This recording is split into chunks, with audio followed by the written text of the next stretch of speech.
Billy back here to talk to you about WWE TLC. Now, I know it's been a little bit, but I needed some time to really process the pay per view. There were some ups and downs. Let me say this: I'm a true WWE fan. What I mean by that is, I've been watching since I was 3 years old.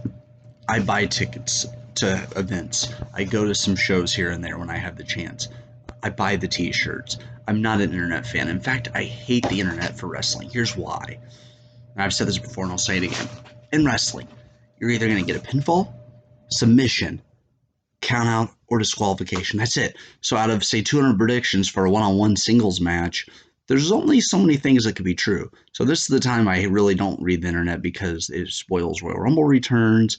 It spoils WrestleMania, which I like to be surprised for because, put it like this, Royal Rumble is like Thanksgiving. Well, I guess Survivor Series is like Thanksgiving. But I look at, okay, so Royal Rumble is like Christmas Eve, even though it's further away. Royal Rumble is the build-up. WrestleMania is like Christmas Day. So like Christmas Eve, you're waiting to open your presents. Royal Rumble, you get an idea of what you're going to be receiving for WrestleMania, but you don't know how it's going to play out and everything you're going to get until you actually hit WrestleMania Day. That's how I look at it. So when I'm critiquing WWE, I'm not mad at any performer. I'm not taking it personally because like the Rusev Lana Lashley storyline, people are threatening them. I'm not going to charge them a pitchfork. They're people doing a job. And I've been listening to Corey Graves' podcast, After the Bell. Check it out, by the way. Amazing podcast. Corey Graves is a genius. Love his work. Love him as a broadcaster. But anyways, I don't take anything personally that the wrestlers do because they are told this is your storyline. They're on the road a lot. They have a busy schedule. They're taking the bumps. They're working out. It's insane. Yes, they're going to be off here and there. But when I'm critiquing, I am trying to critique in a fair way because I'm not a wrestler myself. I've never stepped in the ring and wrestled a match. So it's not my right to sit there. And also, I haven't met these wrestlers. So it's not like I can sit there and tell you all this stuff about them that makes them bad. So having said that, I'm a true fan. Been watching for a long time. I'm not going anywhere when it comes to WWE. But when I'm critiquing, I'm doing it out of a place of not the internet, not a trendy thing. It's more of long-term possibilities and outlooks. I'll give you an example. Kickoff show. And there were ups and downs from TLC. A good pay-per-view takes you on a roller coaster, and then you get to the main event, and that's when you're free-falling, and you're like, oh my god, that was so awesome. This one has some up and downs. I turned it on just in time for the first match of the kickoff show, which was only on the kickoff show. It was Humberto Carrillo against Andrade with Zelina Vega. These two have great chemistry. Been a big fan of Andrade since NXT days. Him and Gargano had the best title matches I've ever seen in wrestling, period. Long overdue. Andrade should not be on a kickoff show. Andrade should be on the main show. Middle to late show card. Great performer, great in the ring. Zelina Vega and him together are just perfect, and both of them deserve credit for how much talent they have. Zelina Vega and Andrade can both wrestle, and Humberto Carrillo is impressing me with his performances here. So these two had good chemistry. Andrade busted his eye, and that added to the brutality part of it. And Humberto wins this match, and Andrade and Zelina have their argument later on Raw. They kind of make up, but what a match. This should have been on the pay-per-view. I'm sorry.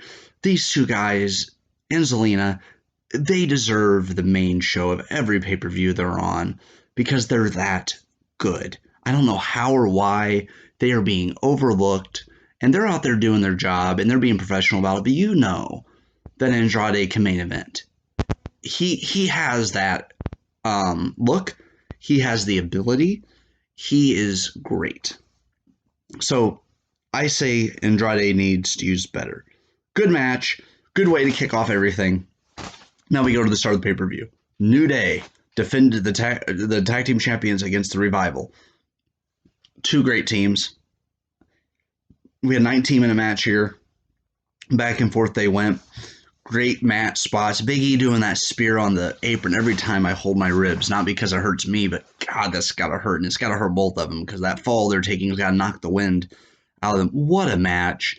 My thought was, how do you top this? Kofi dived between the ladder rungs. I'm so frustrated for Kofi because he had this awesome run. He won the title at WrestleMania. The guy's always been a main event star when it comes to ability. And they took the title away from him too quick. I think he should have beat Brock and held the title a while longer. But Kofi eventually deserves another title run because this shouldn't be a one-time thing. The guy has done nothing but pay his dues for the company. And it was so awesome at WrestleMania watching him win. And he had that energy, that same passion at TLC. And he has every right to complain, but he's not the type. He's not that type. According to a lot of interviews and stuff, he's not that type. So Kofi is a calm, collected guy, but him and Big E are fantastic. And the Revival are also fantastic. Anytime you put these two teams together, whether it be on SmackDown, a pay-per-view, or just a live show that's not even on TV, these guys are going to tear it down every single time because they have that ability. So what a match. Great match. New Day goes over. Revival, awesome as always. This is why tag team wrestling is good. This is how it can be good. They went above and beyond and showed why tag team wrestling is good and why it can be even great. And I think tag team wrestling needs to be taken more seriously and given more time each and every week. Next up, I was like, how do you top this? Aleister Black and Buddy Murphy had a match. 13 minutes here, back and forth. A different type match, more brutal. Aleister Black was bleeding. Oh my, his jaw had to be hurting. His nose was bleeding. Lawler had said maybe his nose was broken. Him and Murphy are two guys. After this, I want to see more of them. I want to see them move up the card. Aleister Black, another guy in NXT. I really loved his entrance. There's something different about him, a different look, a different style, a different fighting style, just a different way of how he carries himself. He has that confidence, but also I'm different. I'm unique, and that pulls me in. I want to watch everything he does because he is great at capturing an audience. And I think with a bigger spotlight and more big up name opponents, like a Randy Orton, they could have a barn burner of a match. Seth Rollins, Balor. There's a lot of guys Aleister Black could go toe to toe with and have a good match with because he's that good. He's a guy that if he's not real champion in a year or two, I'm going to be surprised because he is just fantastic. Buddy Murphy, same thing. Hard-hitting match. This was smash mouth, in your face. Black gets the win, but definitely we saw both of these men taken to their limits. Great match. The next match, it kind of pulled me out a little bit. The Viking Raiders, they had the KFC fans there, whatever, cool for them. The Viking Raiders had an open challenge. Out come the OC, Luke Gallows, Carl Anderson. Like both these teams. I remember watching the Viking Raiders in NXT when they had a different name, and the OC are also underrated and underutilized. The momentum of the pay-per-view was building, and then double count out. Yes, I understand you continue the rivalry, but there should have been maybe at least a double pin. That would have been more exciting because they're both pinned. That's a better false finish than a count out for a pay-per-view especially. So I think if they would have just done that better, given a little more time, or these two teams have very good chemistry and they're using the OC as a challenge for them, which is good. I just felt like the performers, for what they had to work with, did their best. But the ending for a pay-per-view, you could hear the crowd reaction. They were booing them. And it's not because they did anything wrong. They were told to end it this way. That was a bad booking decision, in my opinion. They should have had a double pinfall, or maybe they beat the hell out of each other so bad in the ring, they both laid on the mat for 10, something like that. Or another team comes in and it ends at a DQ, and then Royal Rumble, we see a triple threat. So this it was going and then it kind of went The next match had a chance to make up for it. King Corbin against Roman Reigns. Started out good. I think a better route would have been for Corbin to have handcuffed Roman, beat the hell out of him, and pinned him, do anything he can to win. Having all of these people, the security guards, Ziggler, the Revival come out, I guess if you're just trying to add straight heat, it works. But to make Corbin, because I like Corbin as a villain, he's great. He gets a lot of heat that nobody else can. Like I said, like $1 Million Man, he gets that kind of heat where you just love to hate him. I think, though, he should have beat him on his own. maybe use the handcuffs. Maybe Ziggler comes in, throws him a pair of handcuffs, helps him tie up Roman, and then leaves. They beat the hell out of him, and then they pin him. And that would have been better. But having all these people come out, just it takes away the fun of the match. It takes away Corbin's credibility as a guy that can win on his own, which is probably not what they want to do. But I just felt like it was very cheap. And I like Roman Reigns. He hasn't been in the title picture for a while. I think he's a favorite for the Royal Rumble. Great wrestler. His story is inspirational and awesome. Corbin's rise to the top was a surprise at first, but the guy is so good at what he does. He has the charisma. He knows how to get fans to boo him. So this match also kind of went not because of the performers, but because the way that it was written or booked or however you want to call it. They had too many interferences in this match. Too many people got involved, and that to me took away from the match. Next up, Bray Wyatt and The Miz. Really weird. 6 minutes, 40 seconds. A lot of hype for this. Bray was acting crazy, and I loved it. And Miz was serious. I loved it. The big selling point of this story was Daniel Bryan's return and having him coming in like when he first came into WWE with that haircut. So actually good match. Bray has really reinvented himself. He's always been good on the mic. He's always been good with the character, but now they're letting him kind of roll with it. Let's see. Next was Bobby Lashley with Lana against Rusev. These three are doing their best with the storyline. I thought the match was okay. I didn't like the spot where the table didn't break and then immediately Rusev went through a table. I thought they could have went a little bit longer with that. Maybe Lana gets thrown through a table on accident, and then Lashley feels bad because he accidentally had Lana go through the table, and that could make maybe Lana wanting to go back to Rusev. I don't know. A twist would have been cool here. Once again, I wasn't really into this match. So, not the performer's fault. I just wasn't into it. Now, the main event brought me back. The Kabuki Warriors against Becky Lynch and Charlotte Flair. 26 minutes even. Really good match for the WWE Women's Tag Team Championships. You knew Kairi and Asuka were probably going to win because of the titles and the fact that Becky is Raw Women's Champion. What did I think? Great match. The tying Becky up to the ladder just added up to the brutality aspect of it. These women laid it all on the table. And no pun intended there. And the ending where Becky's trying to climb the ladder and they pull the rope, that just added to this is going to come into play later, and it did, and I loved the way they did it.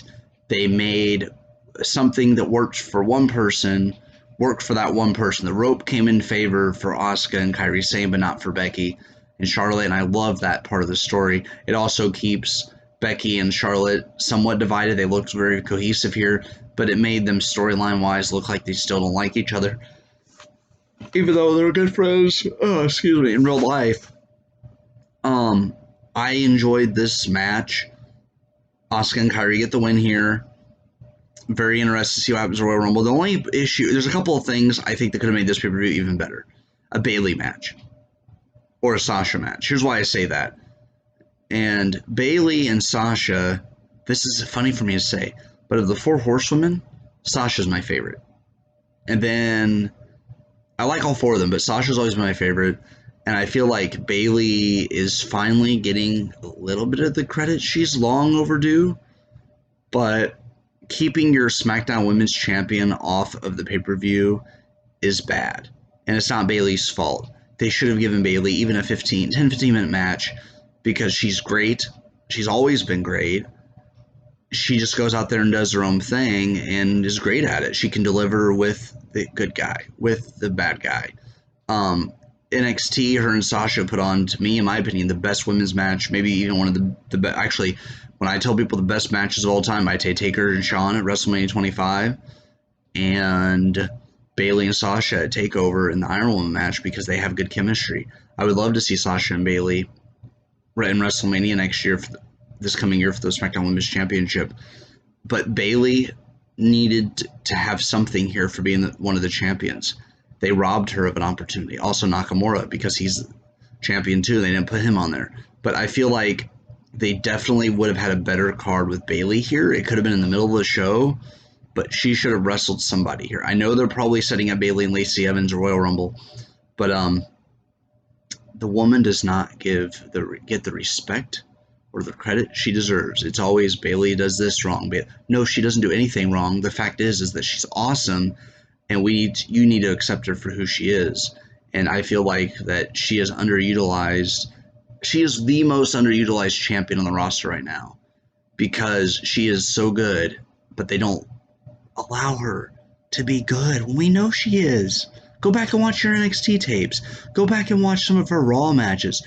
Anything with her and Sasha is A+, gold star. Best stuff you'll ever see. Sasha, same thing. Underutilized, underappreciated. And I'm telling you what, Sasha has never won a match at WrestleMania. It is time for her to win at WrestleMania. Sorry, that's my rant for the day. I'm very passionate about wrestling. I realize at the end of the day, they pick who's going to win. But I was very disappointed last year when Bayley and Sasha had to drop the titles of the Iconics because the titles weren't elevated enough yet and with them because they were talking about going to NXT and defending, and I would love to have seen that playing out. But my thing with this pay-per-view, I'm going to say it was running the middle. It was average. Wasn't great. It wasn't bad. Given that it's a setup pay-per-view for the Rumble, I kind of assumed there wouldn't be very many title changes. I was hoping for at least one. But I don't know. It was like some parts were good, some parts were bad. So if I were to rate it,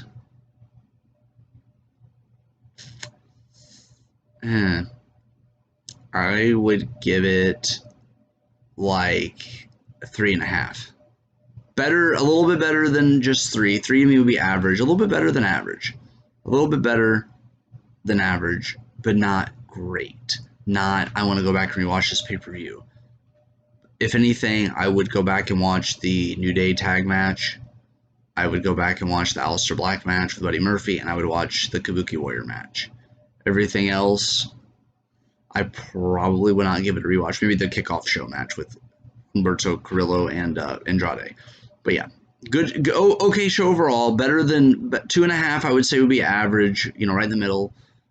I'd say 3.5, and that being that it was almost really good, but it also wasn't bad. So yeah, that's where I'm at, and I will be with you guys for Royal Rumble.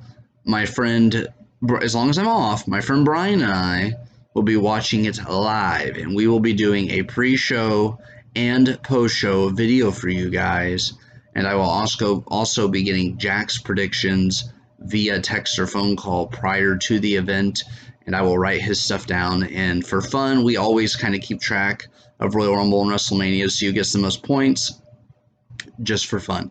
But I'm raising the stakes. Whoever gets the most points from Royal Rumble and WrestleMania this coming year will get a coffee or a soda from the losers. So the losers will chip in and either get like a 12-pack of soda, or we will go get them like a good Starbucks or something. So that is the bet I am making. Just a coffee or a soda for whoever gets the most guesses correct for the Royal Rumble and WrestleMania events coming up here in 2020. Well, we are getting closer and closer to the Royal Rumble event. Tune in, subscribe if you like. Thanks for taking part of your day to look at my TLC reactions, even though they're late. I will try to be more on time in the future, but I do appreciate it, and I hope you guys have a great day. I'm going to go see Star Wars tonight, and I will also be posting videos for that at some point. There will be spoilers, and I will give a spoiler warning as always. Thank you guys so much.